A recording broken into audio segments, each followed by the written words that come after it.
ఈరోజు నేను ఒకటి అడుగుతున్నాను స్పష్టంగా. ఒక వివాదం జరుగుతూ ఉంది.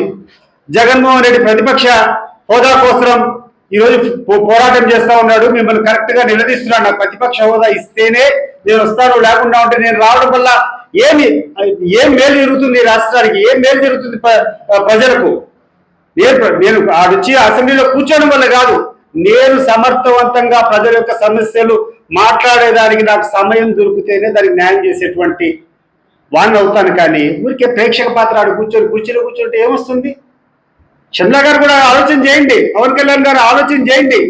మీరు సమర్థవంతమైన చర్చలు చేయాలనుకుంటున్నారు. సమర్థవంతమైనటువంటి చర్చలు ఏ రకంగా జరుగుతాయి రాష్ట్రంలో? ప్రధాన ప్రతిపక్షం ఎవరు? ఈరోజు దారిలో పోయేటువంటి ఎవరిని అడిగినా చెప్తారు.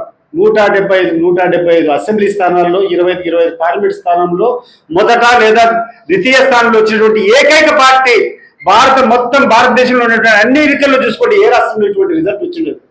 మరి ఈ పార్టీని కూర్చొని నువ్వు ప్రధాన ప్రతిపక్ష హోదా లేదు రాదు అంటే ప్రజలు దాన్ని సమర్థిస్తారా? ఎవరి కోసం మా పోరాటం? ఎవరి కోసం జగన్మోహన్ రెడ్డి గారి పోరాటం? ప్రజల కోసం కాదా? ప్రజలు పడేటువంటి ఇబ్బందులను ఎండగట్టడం కోసం కాదా? ప్రజల సమస్యలను తీర్చడానికి కోసం, ప్రజల ప్రభుత్వం పైన ఒత్తిడి తీసుకొని వచ్చేదానికోసం కాదా మేము పడేది ఈ తాపత్రయం? దీన్ని పక్కన పెట్టుకొని కొంతమంది జోకర్లు బ్రోకర్లు మాట్లాడుతున్నారు. సభ్యత్వం పోతుందంట. ఏందయ్యా సభ్యత్వం పోయేది? నాకు అర్థం కావడం లేదు. ఒక వెంట్రుకతో సమానంగా సోనియా గాంధీతో ఆ రోజు ఒక మాటకు వచ్చేసిన తర్వాత తృణప్రాయంగా ఇట్లా ఎంపీకి ఎమ్మెల్యేకి ఇట్లా రాజీనామా చేసి పులివెందుల అసెంబ్లీకి 1,00,000 ఓట్ల పైన మేయర్టీతో గెలిచినటువంటి పార్టీ అయ్యా వైఎస్ఆర్సీపీ కాంగ్రెస్ పార్టీ.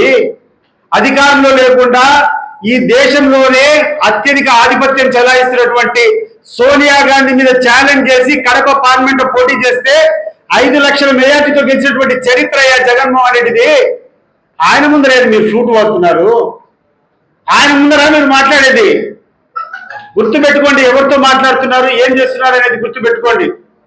ఈరోజు మేము ఈ సమస్య పరిష్కారం కోసం మేము ఒక పక్క పోరాటం చేస్తానే, ఎవరికైనా సమస్య వచ్చిన తర్వాత కోర్టులకు పోయి సమస్య పరిష్కారం చేసుకోవడం ఆనవాయితీ. మనకున్నటువంటి న్యాయస్థానం ఏంటంటే